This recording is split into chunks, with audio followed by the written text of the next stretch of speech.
I think we'll get started then, Stef. So hello and welcome. My name is Oli Hampson.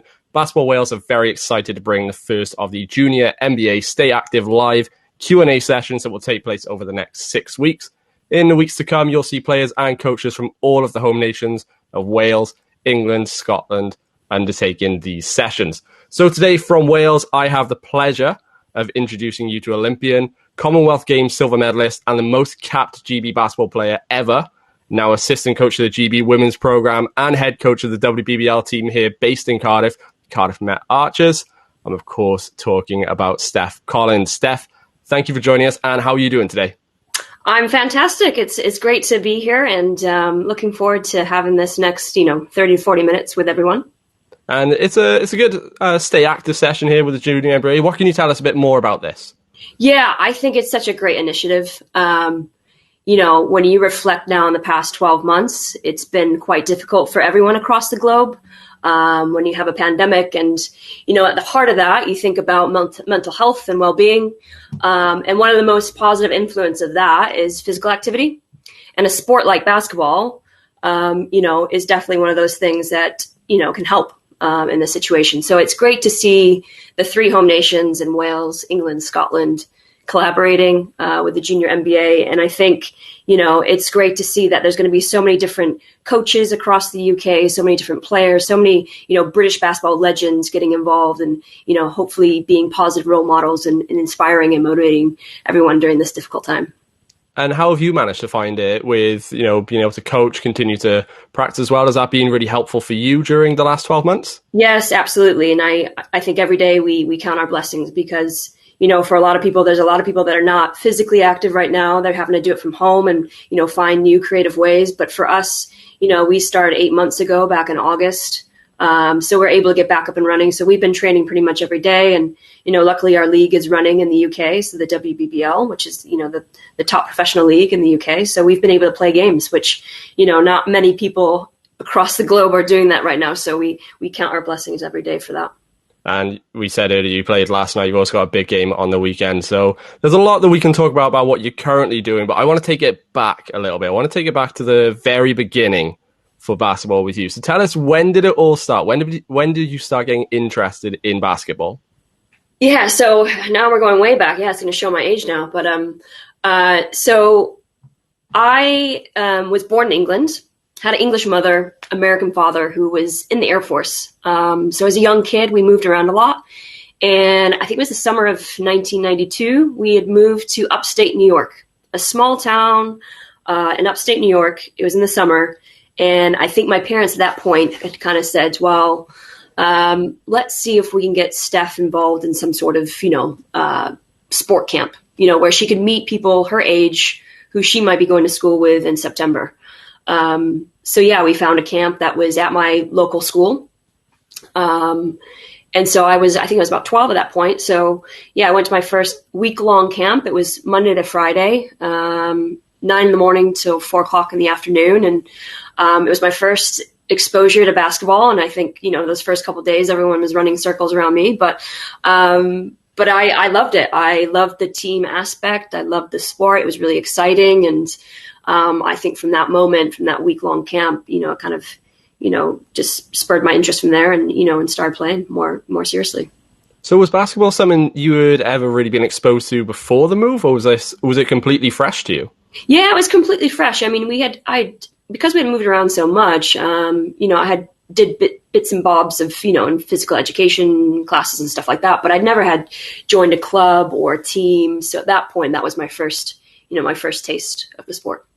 And then getting started early on, were there any sort of influences on you committing to it and basically making a career out of it in the end? Yeah, I mean, I always think about my sister. She's probably one of my biggest influences from a young age because she was 4 years older. So I adored her. I looked up to her. Everything that she did, I wanted to do. And everything that she did, I wanted to do better. So like growing up, I was... I think when I was in, junior middle school, she was in high school, she ran cross country. So I ran cross country. She played basketball. I played basketball. She did athletics. I did athletics. And there was one point, where she was a senior in high school.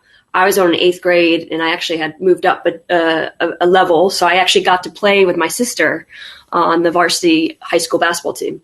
And at that point, one of the biggest influence in that was my coach. So I spent a lot of time with my coach, and he kind of, I think coming from a small town where there's not much exposure, I didn't realize, how good I was. And I think he kind of instilled that confidence in me and that belief that, Steph, there's a possibility that you could go potentially get a scholarship. You could go play Division I basketball somewhere, get your education paid for, play at a good level. And at that time, of course, I watched the NBA and I watched March Madness, which is going on now, like the big tournament in the NCAA in the States. So that was always like, it kind of sunk in that actually let's pursue this. And that's how I kind of, carried on playing. And you mentioned there that your coach gave you that confidence that you could progress with this. Was there any real defining moment where you thought, you know what, I can go to college and I can play and I can be a professional in this? Was there any moment that really stands out to you? Yeah, I think from a young age, I think because I was pushed and challenged to, when I was in 8th grade, I was actually playing with, kids that were in 11th and 12th grade. I was pushed up through the ranks and playing with people that are older than me. And I think showing that I was able to play at that level and excel, I think that kind of hit home. And I think that, that drive to keep improving was there. And I think part of that, it goes hand in hand is like, you have to work at anything if you want to keep progressing, down a certain pathway. So for me, it was, just getting in the gym and, working on my game and spending a lot of time and dedication to it. And then you did end up getting a scholarship. Is that right? Yeah, so I ended up getting a scholarship. So I attended a small Division I school, not too far from my home, so about 2 hours from my home. And they played in a very competitive conference in the Atlantic 10. I was there at St. Bonaventure University for 5 years because I actually I had a 1 year where I had to sit out because I had a knee injury. So that was a great experience. So what were your memories of playing college basketball then? What was the real high moments for you? Yeah, I mean, it was incredible. For me, I was, someone that came from a small town, small community. I now going to a university that's on the big stage, and, I wasn't quite used to that, that big scale type of, basketball and college basketball in the NCAA. So that was like eye-opening. But for me, like, I probably one of the biggest highlights was, my freshman year, my first year straight in. I was fortunate to get into a starting position with the team. And that year they, the league, the conference, the Atlantic 10 conference recognized me as rookie of the year.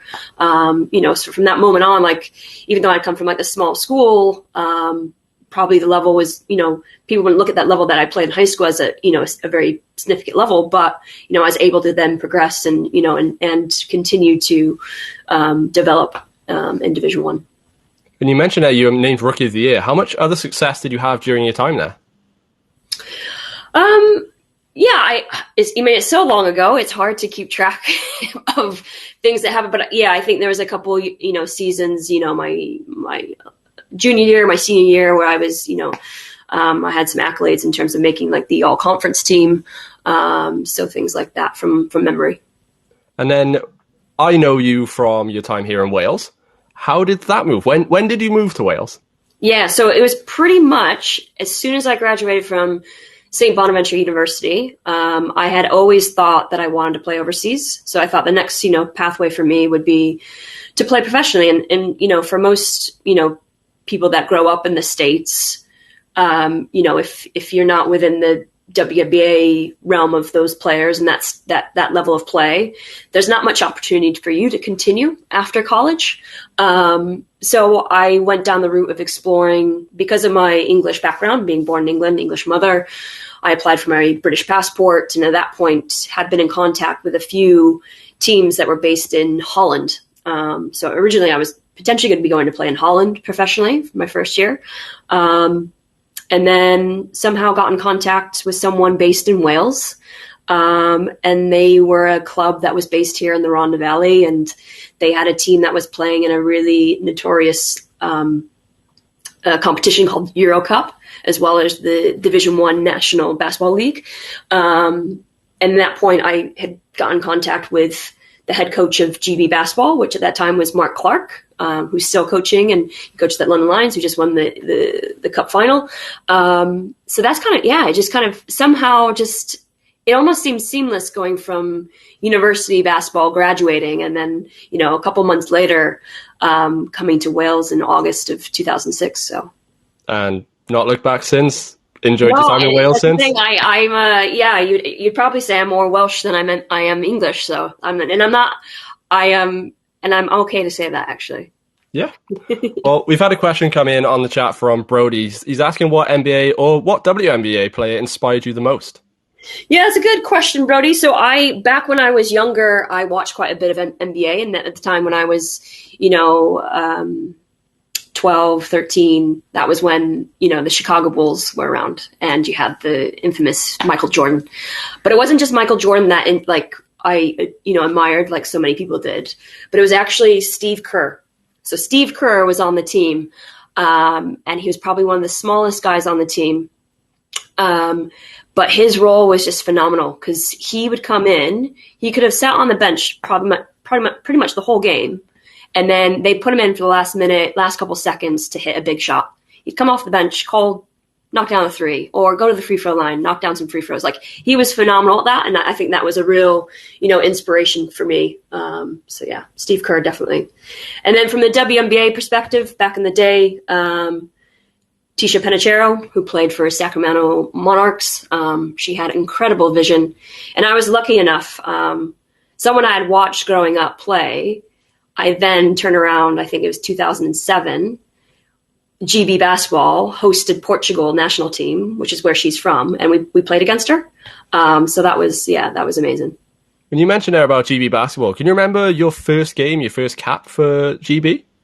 My first cap, yeah. So it's a tough one to remember. It was against Norway, and I remember we got the win, and because it was kind of the first time, because there had been GB teams in the past, but it was like the modern era, the first time that like a whole new roster had been put together, because it was in the bid to get to the Olympic cycle, was, we oftentimes when you get your first cap, so your first international game, you then all get together after the game, we'll have dinner, and then you have like this ceremony. So we'll all like go around, give a speech, and then sing the national anthem. And, but yeah, there was all of us. It was staff, it was players. There's 15 plus people sat in this room, and we're all like bawling our eyes out. It was just like really emotional. And it was like, yeah, I think that in itself, being my first cap, was really, it was great.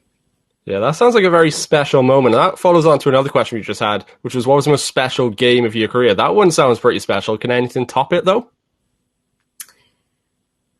The game? Sorry. Yeah, does anything top that as a special game from your career? Special game for my career? Oh, probably, I think probably looking back at the Commonwealth Games, you look back at that semifinal when we played Canada, and it was the opportunity to then get into the gold medal match. I think that one was, that was a great win for us, because we had previously played Canada in the first round of the Commonwealth Games, and we lost by like 20 odd points. And then we flipped it around and beat them in that semifinal. So that was a great one for us. Before we move on to a little bit more in what came in your future, Will's asked a question saying, did you notice a big change in the level of basketball when you moved from the US to the UK?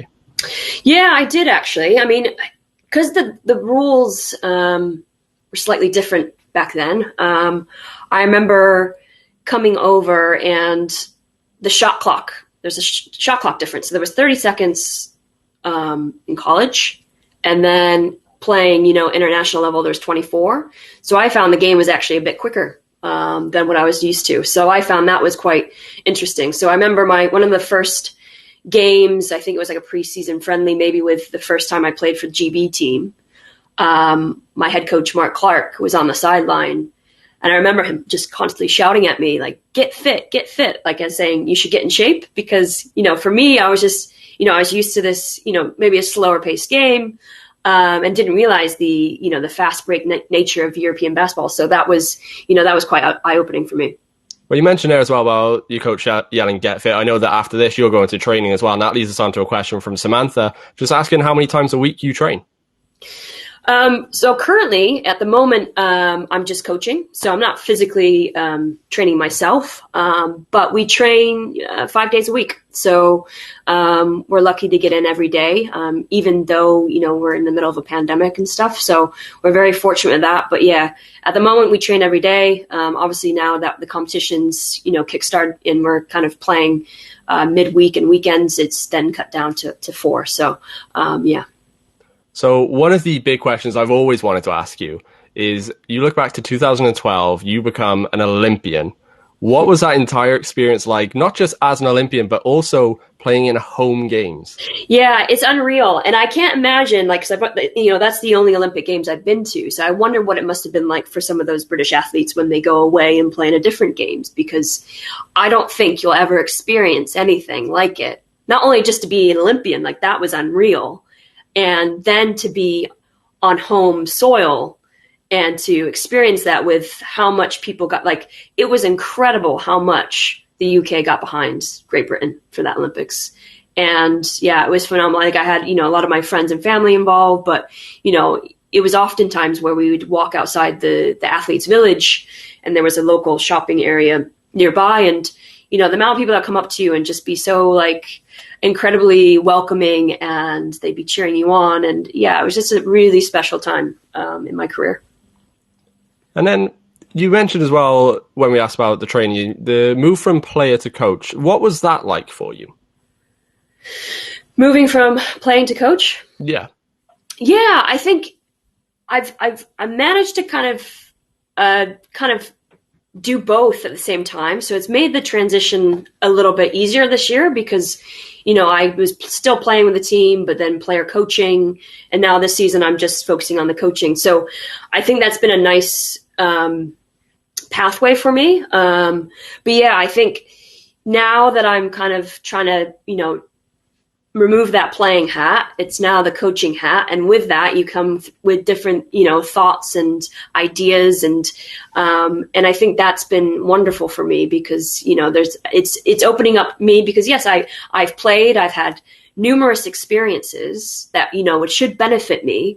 But at the end of the day, how you coach and what you coach or who you're coaching, all that, yes, I can build from my experiences, but until you're actually in it, you learn so much about yourself.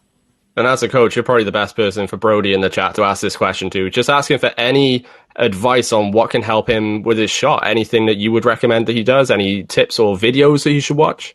Yeah, I mean, I think there was there's a phrase that we've used a lot across British basketball, which was called lift, lock, snap. And I think the big thing with shooting is in getting that follow through. So spending a bit of time to, work on that wrist action, I think important. And that's not something that, you don't necessarily need a hoop.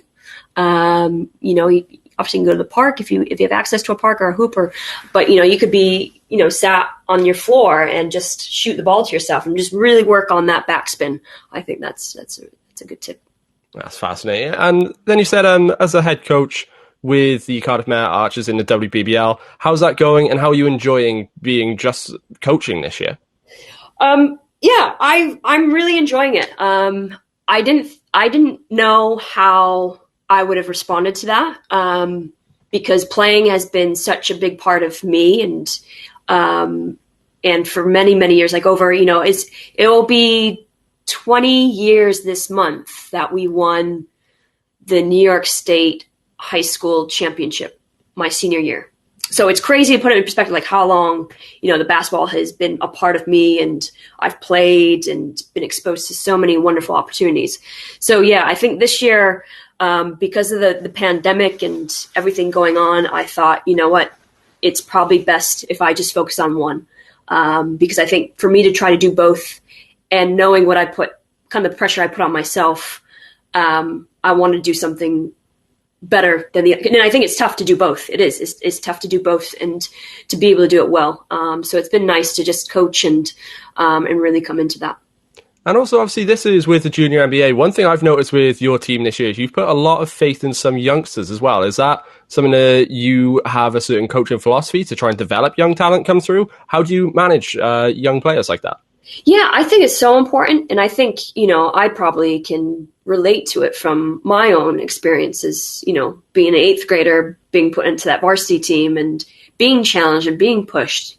And I think a lot of times, there's a balance of, yeah, you need to play to a level that suits you and you need to be able to but you need to be challenged. You need to be put in a situation where you're uncomfortable. And I think sometimes we get into these comfort zones, but sometimes if you really want to, excel or succeed, you got to kind of be okay with being uncomfortable.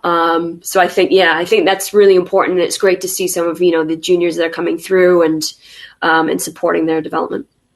As a coach, again, we've got a question come in from David. What would you say are the best qualities of a team player? Best qualities? Yeah, that's a great question. I think some of the best qualities are, to being, open, trustworthy, supportive, encouraging. I think when I think about like all the players that I've played with over the years, I think at the end of the day is, having that common goal with each other. I think that's really important. So if you all buy into that, because everyone's going to bring something different to the table, and how you all make that work is really powerful. So, and I think with that, comes that level of communication and, be able to build those relationships. So. And one thing I want to touch on as well is we've recently had the EuroBasket qualifying games. Can you tell us a bit more about that as, part of the GB women's coaching setup? Yeah. So, it was a great window. Obviously, with the COVID situation, it comes with challenges, but we had a really good win against Poland, which put us in good stead to go up against Belarus. And Belarus was a must-win game for us this past February, but unfortunately, we lost that game. So we've just missed out on qualifying for this summer's European Championships, the EuroBasket. But it's interesting. It would have been nice to go back to another EuroBasket. Because our previous one, we had our best result to date. We finished 4th in Europe in 2019. And I think for a lot of us, myself included, there's been like a cohort of players that have come through who've played since, that 2012 Olympic year. So I imagine by the time we get to another EuroBasket or qualify, a lot of those players will have, retired. So with that, I think it's now even more exciting because as you can see from my involvement with the WBBL and all, the British basketball in general, is there's a lot of talented, upcoming players that are, playing in the UK, playing overseas, playing in America, playing in the States. So it'll be really interesting to see how that GB team kind of reshapes itself and kind of build that next generation. And you mentioned next generation there as well. What messages can you give to young players who want to play basketball or who might already be playing basketball and want to pursue it as a career choice? Yeah, I think it's one of those things that, at first you don't succeed. You've got to try again. I mean, I've always been told this one phrase that, experience is your best teacher. So you got to be able to experience something firsthand in order to learn from it and to grow. And with that, I think if you want to continue down a certain pathway and kind of keep reaching for higher goals, well, you've got to challenge yourself. It's not just going to come, overnight. It's going to take some time. It's going to take some grafting and it's going to take some hard work. So you've got to be willing to put yourself through that to make it happen. And we've got another question in from Lily. Might be a bit of a tough one. Besides the US, in your opinion, what is the country that works best with female players? That is a very good question. What is the country that works the best with women players? I'm sure all of them are great in their own right. But yeah, I think that's a really interesting one. I wonder if they should do a study on that, actually. That'd be a really interesting one to say. But yeah, I think for me, I'm not an expert on what other countries do. So, what other countries like Spain, Germany, France, countries like Australia, for example. I'm thinking about countries that have played, on the big stage in the Olympics and thinking about their development and their systems. But I think, there must be something they're doing really well in terms of integrating from, grassroots through different age groups to kind of build them into the senior teams. We've had two come in as well from Pippa. First, I'll go to this one first. Is there anything in your career that you would have done differently, or are you quite satisfied with what you managed to achieve? That's a very good question, Pippa. Anything I would have done differently? I look back and you could easily try to nitpick stuff, but I think for the way it's gone, I wouldn't change anything. I wouldn't. That's a good attitude to have. And also, she's also asked, what advice would you give your younger self knowing what you know now? What advice would I give my younger self? It's okay to rest, I think, is one of them. I think I always had this kind of mentality that, it was always basketball. And I'd always want to be training every day and doing as much as I could. And I think sometimes with rest becomes well, actually you got to have other things, in your life that's so important for your own mental well-being. And, I felt like I had that identity with basketball, but there were so many other things that, I could be doing and it helped. It actually helped my game the more I, kind of let go of certain things and be like, okay, well, I'm going to focus on, my family here or friends here, or, I really enjoy doing this instead of being out on the basketball court. So I think that was finding that balance, I think was really important. Yeah, I think rest and recovery is a very important thing, especially in a season like you're going through right now, playing last night and playing again on the weekend. We've got one that's come in from Samantha. I think this is a really, really good question for young players right now. How can you get noticed by the GB team? For a woman, as I know someone who plays for the men's GB team. How can you get noticed by the GB team for women? Yeah, that's a good question. So I think, obviously the home nations are really good in terms of they collaborate with each other, and they have, there's these performance groups that work together, and that's across all the age groups, and that filters down into, regional development setups, and then club level. So I think there's a natural feeder system where people will get, put their names put forward, and I think that all kind of works, and I think it's something they keep reviewing. And reflecting is how do we get this? How is this better? How do we develop this? But I think for the most part, the UK are really, trying. We've just lost Stef there. We'll see if she rejoins. Keep the questions coming in just in case she does come back.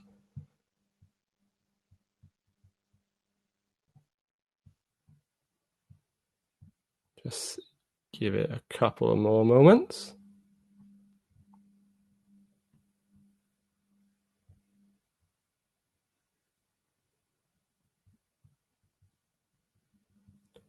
Whilst we wait for her, I'll just remind you guys on the app that you are all on right now, there is plenty of stuff to get involved in. Later on today, there is a chat with former Scotland and GB captain Kieran Achara. There's sessions on mindfulness with Colin Gregor, Scotland's head of performance. And also there's skill sessions recorded with Team GB and Team England star Georgia Jones. Just waiting to find out whether or not Stef will be able to rejoin.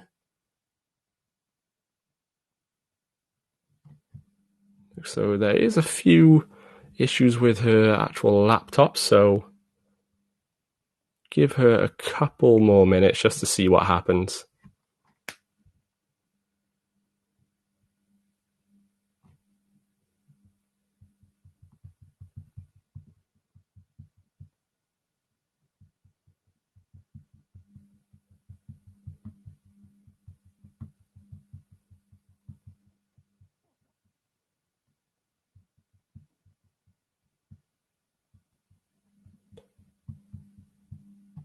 Sorry about this.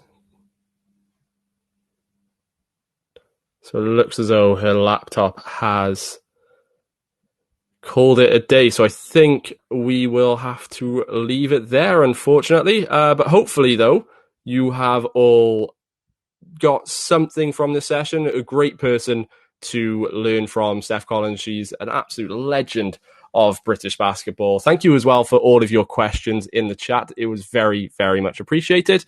And like I said, we've got we got sessions with Georgia Jones from Team GB and Team England, a session on mindfulness with Colin Gregor, and later on today we will have a live session with former Scotland and GB captain Kieran Achara. I'm sure that if Steph was here, she would say thank you very much for joining us. I'll say it on her behalf, but thank you for joining us. Plenty to get involved in. Bye for now.